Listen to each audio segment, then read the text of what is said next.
ہمارے کام ہیں، جو بھی ہماری چیزیں ہیں، جو بھی ہماری سمجھ ہے، اس کے اوپر گرد آ گئی ہے اور ہم اس چیز کو برا نہیں سمجھتے.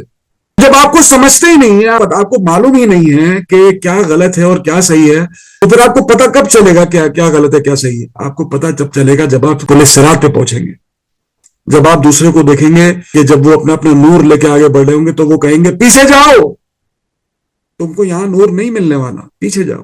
تب آپ کو پتہ چلے گا کہ ہم کہاں اور کس برائی میں تھے اور کس غلاظت میں پڑے ہوئے تھے. ہم سورہ فصلت کی آیت میں آپ کے سامنے رکھنا چاہتا ہوں. اللہ سبحانہ وتعالیٰ کہتے ہیں سورہ فصلت میں آیت نمبر 30، ان الذین قالوا ربنا اللہ ثم استقاموا.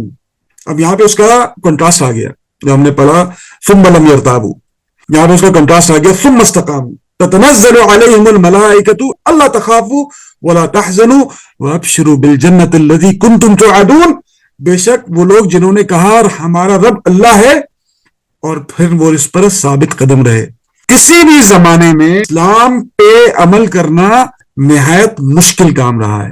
فرعون کی بیوی کی مشاطہ کہ جب وہ اس کے بال بنا رہی تھی اور اس کی کنگھی گری تو اس نے بسم اللہ اس کے منہ سے نکلا، وہ اس وقت کی مسلمان تھی.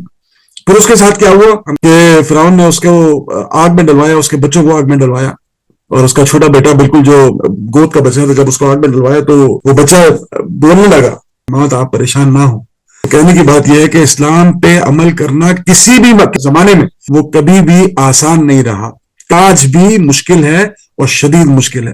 ابھی جو ورڈ آ رہا ہے ثم استقاموا، ان الذین قالوا ربنا اللہ ثم استقاموا تتنزل علیہم الملائکۃ، کہ جنہوں نے استقامت اختیار کی. استقامت کا جو ورڈ ہے نا یہ آپ کی پوری زندگی پہ محیط ہے. جب تک آپ طاغوتی قوتوں کے خلاف ربط نہیں بنا لیتے اور اس کے خلاف کوئی ایسا کام نہیں کرتے، تب تک آپ اس ورڈ کی ڈیفینیشن پہ پورا نہیں اتر سکتے.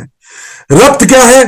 میں آپ کا دوست ہوں، میں آپ کا ساتھی ہوں، آپ میرے دوست ہیں، آپ میرے ساتھی ہیں. ہم نے مل کے کوئی ایک ایسا کام کیا کہ جس سے طاغوتی نظام کو کوئی نہ کوئی گزند پہنچے، وہ ربط ہے.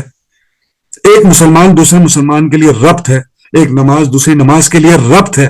وہ ربط جب تک پیدا نہیں ہوگا تب تک استقامت نہیں آ سکتی. اور جب استقامت آئی اس کے بعد کیا ہوا؟ تتنزل علیہم الملائکہ، کہ ان کے لیے اللہ کے فرشتے اترتے ہیں. اللہ تخافوا ولا تحزنوا، نہ ان کو کوئی ڈر ہوگا نہ ان کو کوئی غم ہوگا. وابشروا بالجنۃ التي کنتم توعدون، اور خوشیاں مناؤ اس جنت کی جس کا تم سے وعدہ کیا جاتا ہے. اور اس کے آگے کیا بتایا جا رہا ہے کہ جنہوں نے استقامت اختیار کی، یا ثم لم یرتابوا، جنہوں نے پکا ایمان لایا اور شک میں نہ پڑے، ان کے لیے کیا ہو رہا ہے؟ نحن اولیاؤکم فی الحیات الدنیا، ہم ہیں تمہارے رفیق دنیاوی زندگی میں بھی، وفی الآخرہ، اور آخرت میں بھی، وَلَكُمْ فِيهَا مَا تَشْتَهِي أَنفُسُكُمْ، اور تمہارے لیے اس جنت میں وہ سب کچھ ہوگا.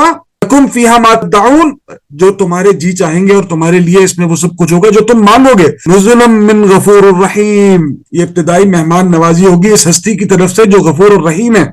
ہمارے ساتھ جڑے رہنے کے لیے ہمارا چینل سبسکرائب کریں.